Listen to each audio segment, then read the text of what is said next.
Hey guys, today we're gonna be taking a look at this lens here. This is the Niccolls 24mm f1.4, part of their professional mix series of lenses. And I wanna get this out of the way. This is a video sponsored by Niccolls today, so we're not gonna be doing a review on this lens, but I genuinely had a fantastic experience shooting this, and I got to do it in a location I've never shot in before. And so today I wanna share with you my shooting experience. I'm Chris Niccolls, this is PetaPixel, let's get to it. Before we get into it, I want to give a big shout out to our friend Levi Hallwell, who's behind the camera, super talented shooter, and he helped me with the 35mm episode, and so I'm glad to have him back here for the 24mm episode.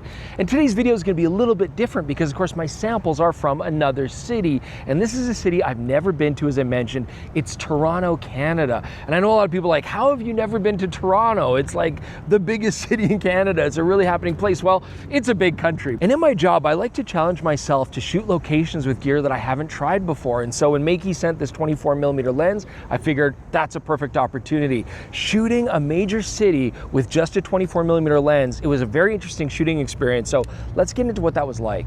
Now, from a handling perspective, there's a lot to like about this lens. I mean, Toronto is a walking city. I walked a lot, and having a lens that's nice and compact is a real benefit. So this is a 72mm filter diameter in the front. It's not too thick on the camera, only 556 grams, which is great for a 24mm f1.4. And it has nice controls.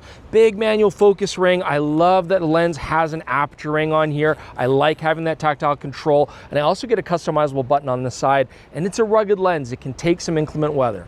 And going to a location that I've never been before, I would normally want to take like a zoom lens or a series of primes to cover any situation that I might encounter. But having the 24mm actually ended up making quite a bit of sense. It's one of my favorite wide angle focal lengths, and that's because it does give me that width that I might want to have to capture things like landscapes or wide cityscapes and vistas. But I also have the ability to crop tighter. So if I want to get a little bit more of the street scene or tell more of a tighter story, I've got that room to crop. So I actually find 24mm to be incredibly versatile. And considering that I coupled this lens with a Sony a7R5, I had that 60 megapixel resolution, I knew that I'd have space to crop or adjust or change my frame slightly, so it really worked out well. I was also happy with the detail that I was capturing. This is definitely a sharp lens, even shooting wide open at f1.4.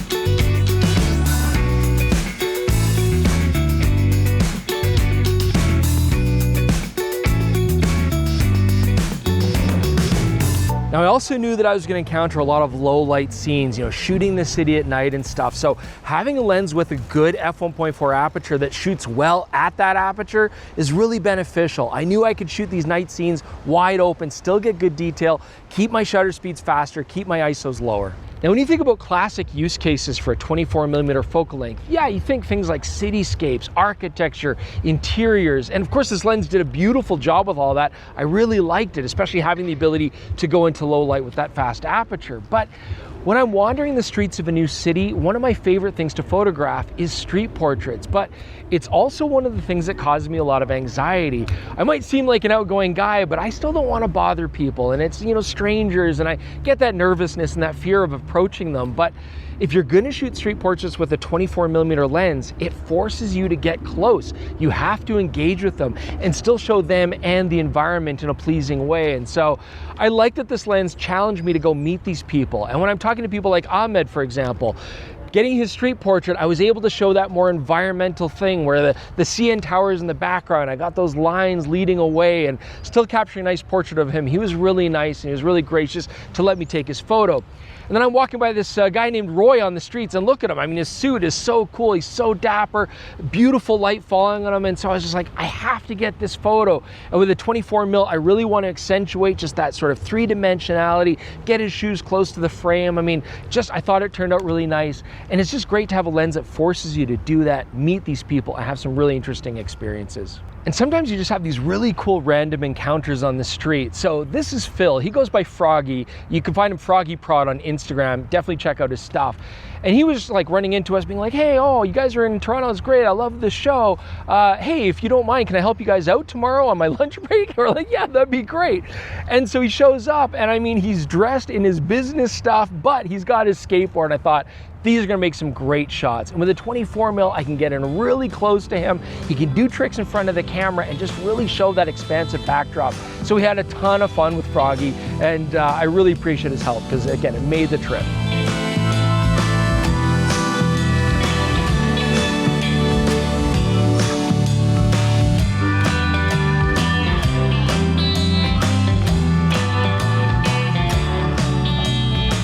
So I ended up having a really great time in Toronto, a city I'd never traveled to before. It was a great experience, and I really enjoyed photographing with just this one lens. You know, it really shows that this is a versatile choice if you can shoot an entire city with just the one lens and still be happy with the photos. But you know, this Sony can focus quick, but the stepping mode in here kept up with the action. I enjoyed having the ability to get a bit of shallow depth of field to separate my subjects from a busy background and just lead the eye softly to where you want the eye to go. And I just felt like the quality, the images, the sharpness, the detail that I got was all stuff that made me very happy. All right, now big thank you to Makey for making this video possible and for sending me this lens. I really appreciated having it and trying it out.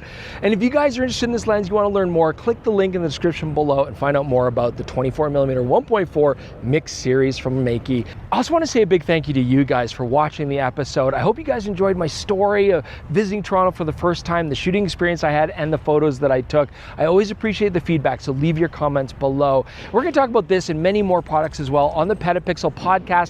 You can listen to it on all your favorite podcasting apps or right here on the same channel. And do consider supporting us with a PetaPixel.com membership. $3 a month, $30 a year. You get all of these benefits, and we're adding perks all the time. Thank you guys so much for joining us. We'll see you soon with more on PetaPixel.